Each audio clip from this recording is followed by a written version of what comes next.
It takes more than just an apple a day to keep the doctor away. Shape up with Body and Soul. 938 Live.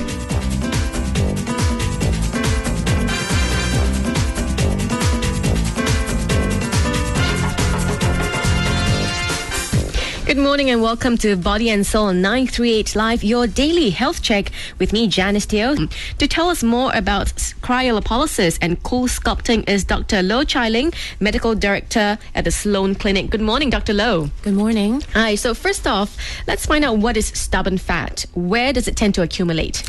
Well, for women, they usually complain that fat will accumulate around the tummy region and the thighs. I think this is a very common complaint for women, especially post-pregnancy. And these stubborn pockets of fats are fats that are not responsive to diet and exercise.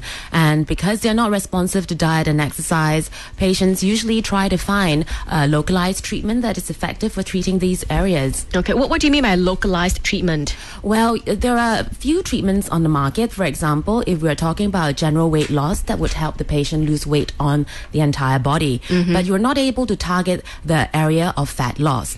So when patients are relatively fit, but they have moderate-sized fat bulges, then they would seek a treatment that would zoom in on these problem areas. And cryolipolysis that you just mentioned, that is treatment that can help target these localized fat bulges. I see. So targeted and specific application that removes these fat accumulation or fat deposits. How are these fat deposits accumulated in the first place? Is it through diet or is it genetic? Well, I think it's a combination of all factors. I think genetically, some people are more prone to accumulating fat in certain area. But of course, with age, your diet and your lifestyle, you can gain weight in certain areas faster than other areas. And I think this is a common problem when people have sedentary lifestyles, and this is a problem that many people face when they get older. Right. Yeah. So what about for men? Where do these stubborn fats tend to accumulate? Actually, surprisingly, for men, we see a lot of men complaining about fat accumulation around the middle area, around their tummies. Okay. So you'll find men, they are relatively fit, they have muscles on the arms and bodies,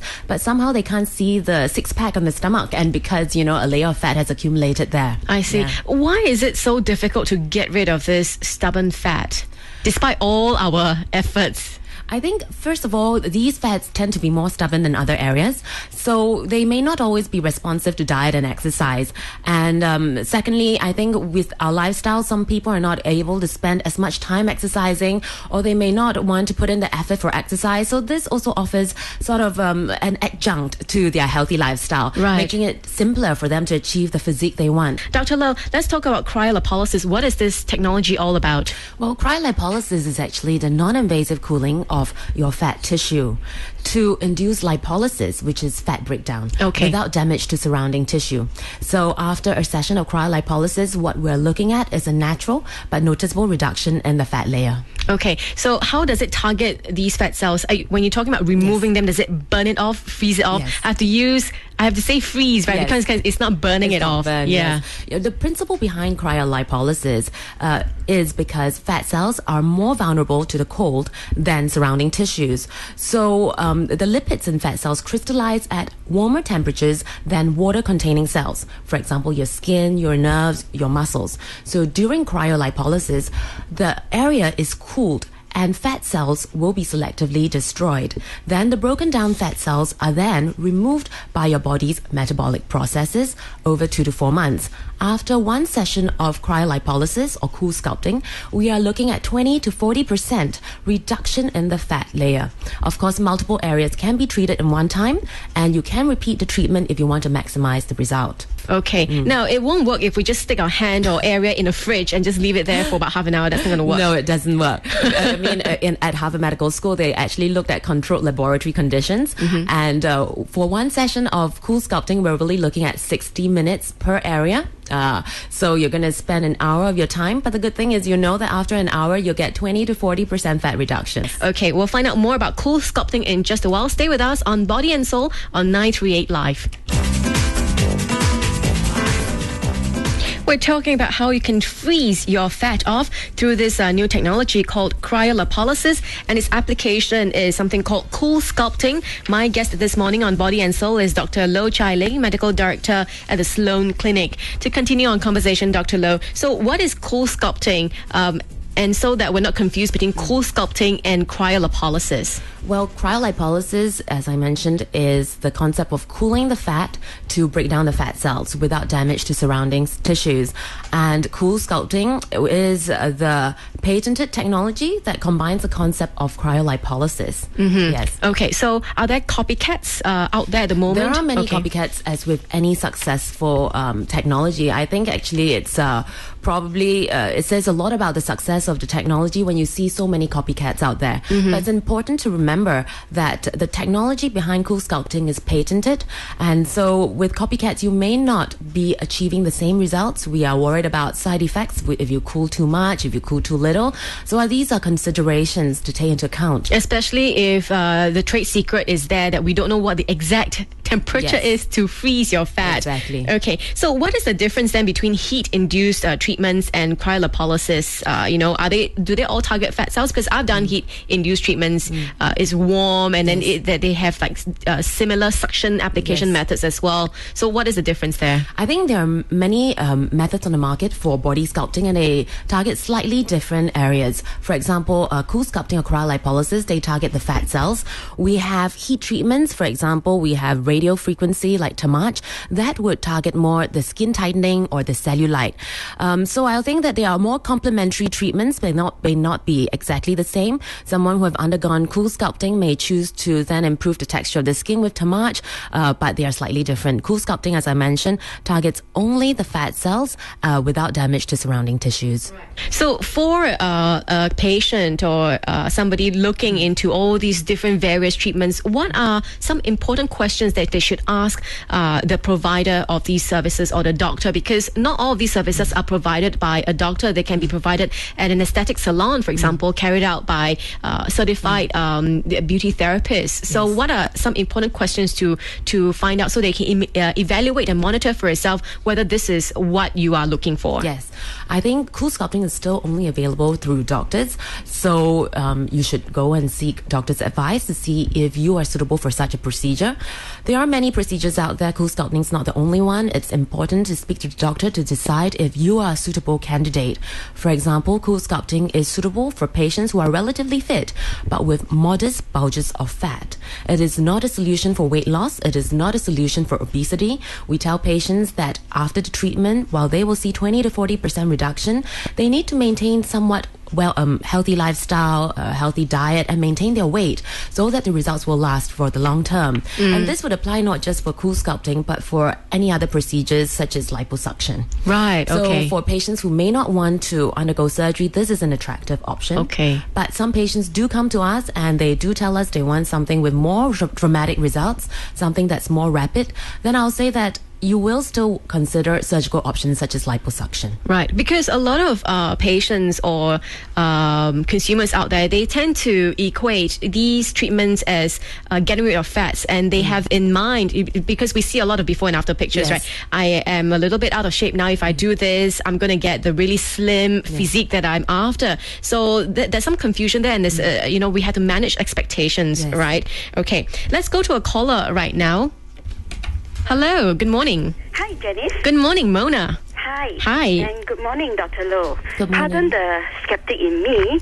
Unless one is prepared to be a piggy in the experiment, one never know if it's really effective. So my question to you, Dr. Low, is the question of safety. How many people have really gone through this technique? And what are the known side effects? Well, for cryolipolysis, we tell patients this is generally a non-invasive procedure, unlike surgical procedures, so we expect them to have little downtime. They can go back to work, exercise, or normal activities after. Some patients do experience some redness of the treated area, keeping in mind that CoolSculpting uses something akin to a suction cup. So some patients may experience mild bruising in the area. This will resolve in a couple of days.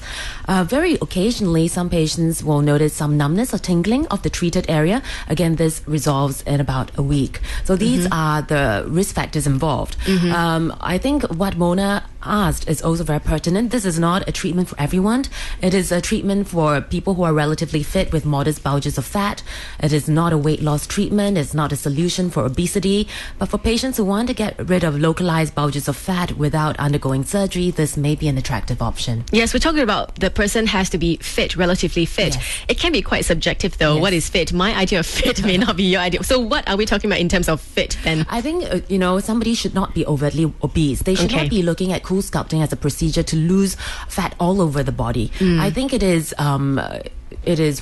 probably reasonable to look at CoolSculpting as a procedure to target certain parts of the body. Perhaps you'll find that your problem areas are limited to maybe just the tummy or the thighs, then CoolSculpting is a procedure for you. But if you come in telling me that, you want to lose fat on your face, your neck, your arms, your tummy, your legs, then certainly you will probably be a better candidate for an overall weight loss procedure. And then consider CoolSculpting when you only have localized fat that does not respond to diet or exercise. Right. I think at this point it's important to recap the point that this cryolipolysis, this technology is FDA approved. Yes. And FDA being the Food and Drug Administration in the US, and they are the ultimate body of approving drugs and treatment methods. So anything that is FDA approval would have gone through its round of clinical trials, gone through its surveys and side effects and all that, all being looked at. So once it's approved, it means it's safe for use in the commercial area. Is that right? It is actually very difficult to get FDA approval. In fact, some of the treatments that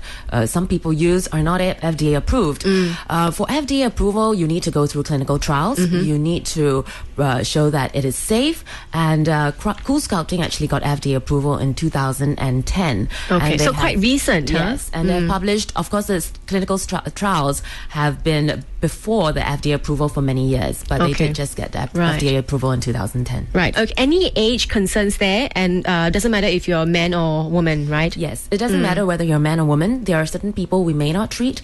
We wouldn't treat someone who is pregnant, someone who has serious medical health problems. I think those people would probably be better off with a general weight loss. We also wouldn't treat someone who is severely obese. As mentioned, I think, again, those may not be the best candidate for cryolipolysis. Right. It's also important to know that all these criteria will apply not just for CoolSculpting, but for any other body sculpting procedures, including liposuction. Okay. Now, we talked about certain parts of the body that is perfectly suitable for cryolipolysis and CoolSculpting. Love handles, thighs. What about under the arms or the neck area? These areas may not be so suitable unless you have quite a lot of fat bulges there, mainly because the applicator size is quite large. We need to be able to pinch at least 2 centimeters of fat. So that's a lot of centimeters. My goodness, do we actually have that many centimeters of fat? So, if a person come in and they are relatively skinny and you can't pinch 2 cm, then they are not a candidate for CoolSculpting. I see. You need to be able to get that amount to fit the suction cup. Right. We'll continue this conversation in a short while, and I'm going to get Dr. Low to actually describe what happens during a session of freezing your fat off. Stay with us on Body and Soul on 938 Live. So, Dr. Low, let's describe the session. What happens during a session of cryolipolysis? During a session of CoolSculpting, there are several skin applicators that comes with a CoolSculpting machine, and they are used to target different areas. So, a non-invasive skin applicator is going to be put on the targeted area to be treated. This applicator resembles a suction cup, and they will draw the underlying tissues to be held between 2 cooling plates. You are going to sit there for 60 minutes, and the underlying tissue will be cooled by these cooling plates for 60 minutes.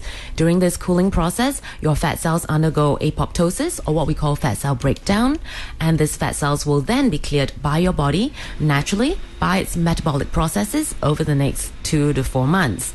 There are sensors in this applicator handpiece that allows continuous feedback to the control console. So that's how we continue to maintain a continuous temperature for the cooling process. A consistent temperature. Consistent Okay. temperature. So at any one time, how big is the area that's being sucked to be cooled? A handful or a rectangular piece of block? Or what? That's where the applicators come in. There are different sizes to treat patients of different sizes and to meet the demands of different areas as well. Okay. So it can be a handful to 2 handfuls, and it depends on the size you want it treated. I see. Yeah. And of course, pain? Is there pain involved? I'll say What sort of sensation should we expect? Yeah, because this is not a laser, you don't expect any heat. You feel a suction sensation because of the vacuum suction that draws your tissue into this suction cup.